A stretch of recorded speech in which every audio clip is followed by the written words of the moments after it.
Fancy Adventures. My name is Lisa Keegan and we are wrapping up this week's winter warmers with this beautiful chicken drumstick in spicy Puttanesca sauce. Might I pronounce that wrong? You guys know that I'm not here to pronounce things right, but to inspire you with the Thermomix. Now this is made in a TM6, however you can make it with a TM5 if you've got the blade cover or the blade cover peeler, or the 31 model with some adjustments, and I'll tell you how today as well. By the way, this is the original blade cover that we had a couple of years ago. It's superseded now by this one, okay? So this is the one that we can get these days, which also peels. Fantastic if you get arthritis or you just got sore fingers or you just don't like peeling veggies. It's perfect. Poached eggs, amazing, those sorts of things. So if you want to check that out, head to the mix shop and do so. Just check my name's there before you check that out. But we're going to now get started on this beautiful recipe. Now it does do some stove cooking as well, and I've got some variations along the way. So come along today and I'll show you how easy this recipe is and how beautiful it is. So it says to place 7 to 8 drumsticks in a large bowl. Look, I know in a moment it's going to ask me to put them on the stovetop and cook, so I thought it'd be a perfect time to actually shove them in the pan anyway and make less washing up. If you guys have been around for a while, you'll know that I don't love extra dishes, and the more shortcuts I can make, the better. So that's what I'm going to do. I know that there's probably some cooking thing that I'm going to be in trouble for, because I am going to marinate these and then I'm just going to go put them on the stove and turn the heat on. And I realize that the idea is you're supposed to sear them from hot rather than starting them at cold and getting hot, but I don't really care. So they're then going to slow cook in a Thermomix for quite some time. So I'm quite happy with breaking a few rules and putting them straight into a cold pan that then I'll turn the heat up and let them cook in there. And all we're doing is, when I say cook, we're not cooking it completely, we're actually searing it. We're actually wanting to crispify the outside to retain those beautiful juices inside. So here we go. Now it's telling us to sprinkle with this. Imagine it's supposed to be in a bowl. I'm doing it like this. Sprinkle with some sweet paprika. Now I don't have the next one, says smoky hot paprika. I don't have that. So I'm just going to use the sweet paprika for all of the above, which my family will be very appreciative of because they do not like smoky paprika. So we just grab some of this, and it says 1 teaspoon. I'm just sprinkling it intentionally over my drumsticks. And by the way, I've just got 6, 2 reasons. Not sure 8 will fit in because mine are really large drumsticks. Also, there's only 6 of us, so why do 8 when we'll just have 1 each anyway? I was a bit concerned that maybe 8 might be a bit too much for the bowl. Like, it may not fit in, so especially when they are monster legs. So, all right, some pepper and some salt. And then it tells us to sit it aside. It says to toss to combine, which obviously I'm not going to. And it says to sit aside to marinate for half an hour. So you certainly could do that if you like. I'm going to, in a moment, pause this and come back. So it tells you then to put them into a fry pan with some hot oil and cook them off for, it says a medium high, until the skin becomes golden and brown. And then transfer them onto a lined plate. So I'm going to come back then. I'm going to go cook these off now. I'm not giving them half an hour. Not very good at that. But I'll be back in half an hour's time or so. Probably not even that long. I'm just going to cook them off and I'll come back and we'll do step 2 of the recipe. So I look forward to seeing you shortly. Bye for now. Okay, so they have been sizzling off in a pan for a couple of minutes now. I've probably done them too hot, trying to get them done too fast, which has always been my challenge on a stovetop. And I put them just on a stool next to here. I was going to put them here, but they were sizzling too loudly. So I'm just going to continue on with this recipe and you'll see them in a minute. They're in my big cast iron fry pan. So it's going to take 2 hands to lift it up. So just bear with me and I will show you those in a moment. They're a bit hot at the moment. 4 cloves of garlic. So in with the garlic paste. 4 teaspoons of garlic paste is what you're after. I'm just guesstimating. We love a good amount of garlic around here. We go through a fair bit of it. Okay, next up we've got chili. Skipping the chili, okay? I'm sure you guys are not surprised. Fresh parsley. I'm just going to throw in some dried parsley because that's easier. All right, next. And then on with the lid. So actually, what that would normally do is dice this down, right? I don't need to do that. So it's got 3 seconds speed 7 to dice it down. We don't need to do that. And then scrape down the sides. If I had incidentally diced that down and it was already pasted in there, it would have gone onto the sides and you would have had to have scraped it down. I'm just going to check, yeah, scrape down the sides and then add some oil. So we've got our oil going in now, and we're going to cook off this beautifully. Oh, it's stopped sizzling the cast iron now. It's been crazy sizzling. It's a bit worried it's going to set the smoke alarms off. All right, next, some anchovy fillets. We don't do anchovies. We've tried once or twice. I think we did a cooking class back in COVID season with the anchovies, and I haven't done them since. So, but what I do have is the next step is capers. I don't mind some capers. So 30 grams of pickled capers drained. So let's see if I can get enough of these out of the thing. I should have drained them beforehand. So in that goes. Doesn't matter if you get a bit of the liquid in. In they go. Capers are little berries. I mean, if you don't have these, you could certainly skip them out. It's totally up to you. That'll do, 27. And they come in a little jar like that, like they're really quite small.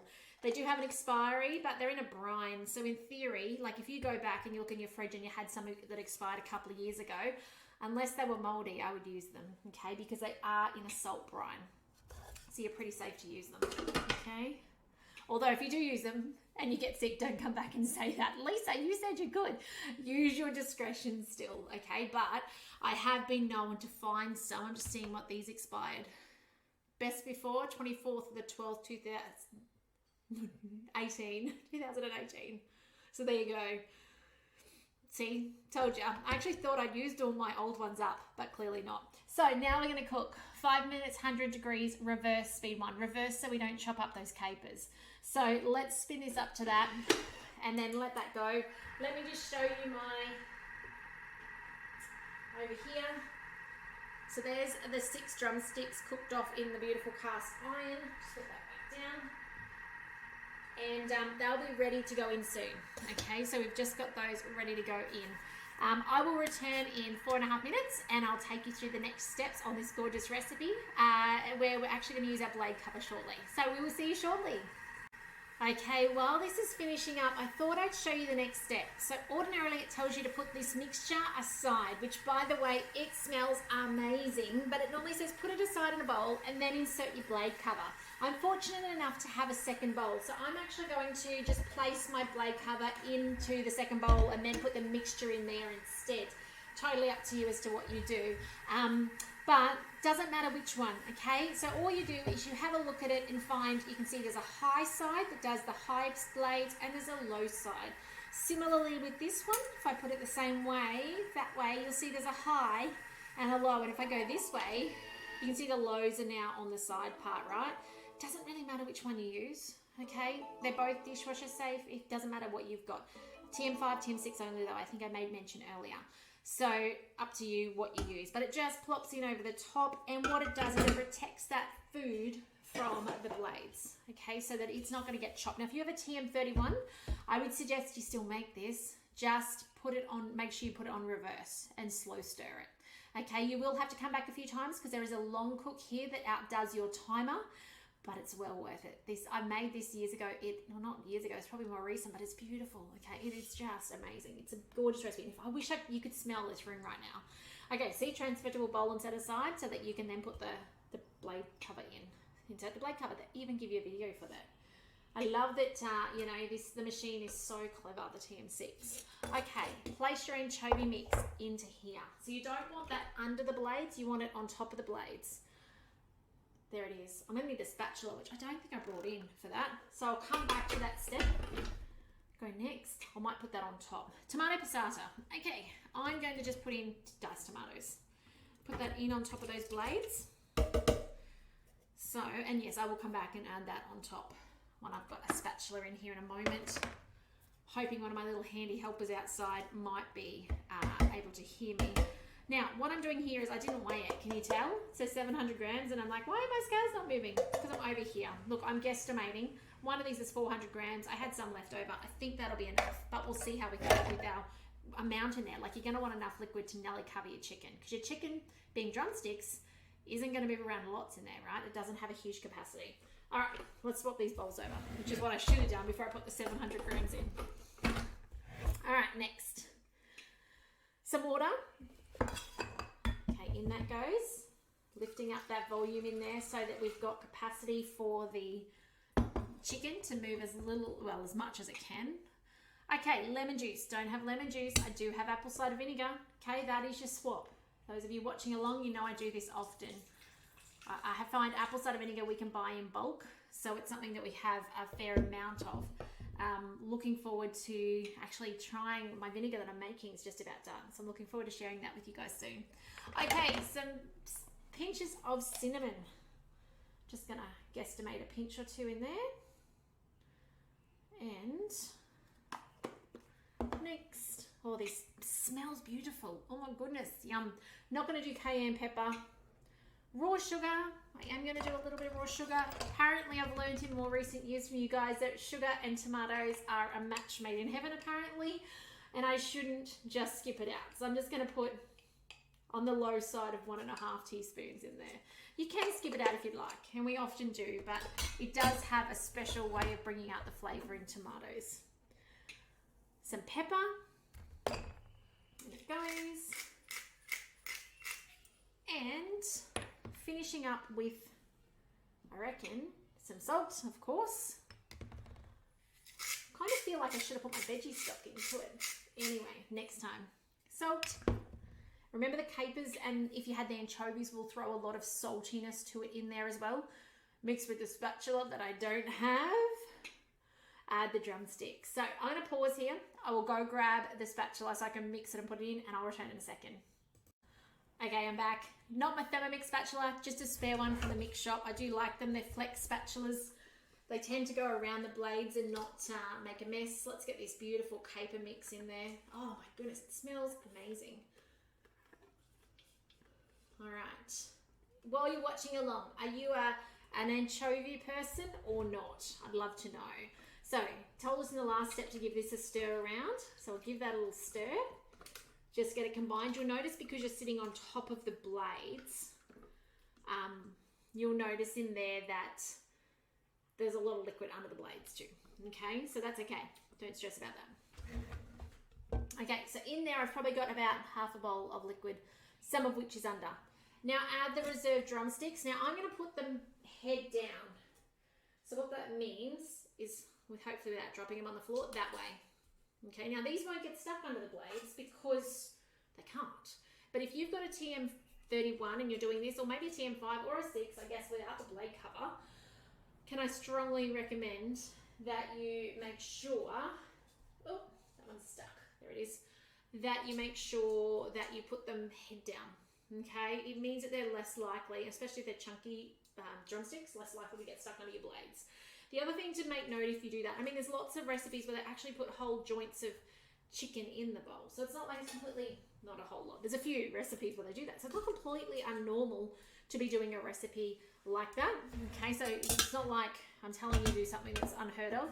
There are quite a few Asian recipes where you've got the beautiful sauce and you actually put that in there. So it is definitely something you can do. It's just a matter of staying close near to your machine, because you could get a drumstick that jams itself under your blades. All right, so that's what you don't want to do. It'll wear your blades really quickly. Now, I think my tomato was a little light on. So what I'm going to do is I'm actually going to top it up with about 100 grams extra water. It was because I didn't weigh it on the way in. So there we go. So I've got, it's still only about half a bowl. All right, so it's not up to the top. I can see it, there it is, I can see it through, but my top ones certainly don't have water on them. So I'm curious to see when we come back in half an hour if I need to do a bit of a rejig in there to make sure they all cook. This does cook for a long time, so it's got plenty of time though. It's not like it's going to be done in half an hour. We have a half an hour cook time, and then we come back for a longer cook time afterwards, which is, I'll tell you now so you know, put in some olives if you like them, and then it cooks for 80 minutes. So we actually have 2 hours in total cook time on this recipe. So there is plenty of time in there to get that all nice and cooked. So I'm going to spin this up now. 30 minutes, 98 degrees, so it's not super duper hot, it's not steaming. On slow speed, reverse. Okay, important if you do not have a blade cover that you do slow speed reverse. And as I said, I would be working around my kitchen for that 2 hours, making sure that it doesn't sound like anything's going to go under those blades, and stop it. And you'll know that sound. If it stops it, you'll hear that squeaky sound that it does. And then just stop it, pull out that one and put it back in a nicer position, off it goes again. It doesn't happen very often, but at least you know the fix if it does. So I'm going to return in 30 minutes and put the olives in and show you the next step. So let me spin this dial and I'll see you soon. Okay, it's coming to its end of its half-hour cook time. Now, it has been making little jumpy sounds here and there, but it's certainly not been the horrible sound of your blades getting stuck. I don't know if you can hear it now, but that's what it's been doing the whole time through, which is a-okay and fine. It really depends on, I think, the size of your chicken.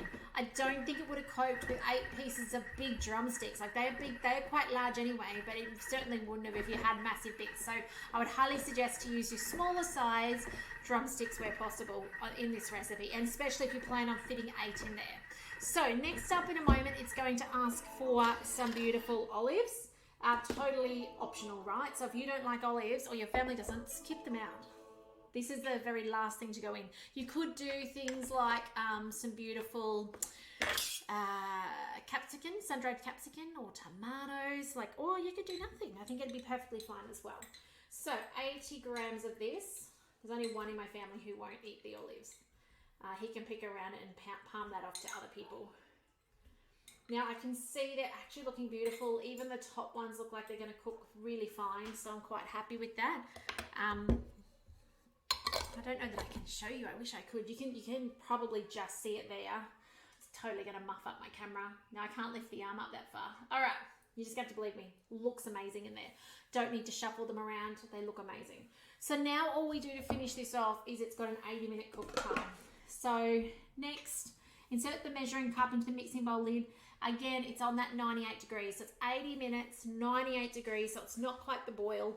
And turn it up to slow stir, reverse, and off it goes. When it's done later, what do? You're going to see it presented in my beautiful dish at the end. But pretty much take with tongs the drumsticks out. Then you're going to be able to carefully pour out, just make sure your beautiful blade cover doesn't plop out and make a mess on you, but pour out the sauce over the top of the drumsticks and it's ready to serve with some parsley if you'd like. So it's as simple as that to finish this recipe for this. It's so easy. So 2 hours is what you need for this recipe though. 2 hours and about 5 minutes. So do allow yourself plenty of time, but we know at this time of year, these sorts of recipes, when it's so cold, is just so beautiful to enjoy. So I'm going to spin this up. I'll show you a picture at the end. And otherwise, please reach out if I can support you with anything regarding your Thermomix. If it's about getting a Thermomix on the bench, getting more out of your Thermomix, or a question about a recipe, I do love to hear from you. So otherwise, take care, and I look forward to seeing you in the next series soon. So bye for now.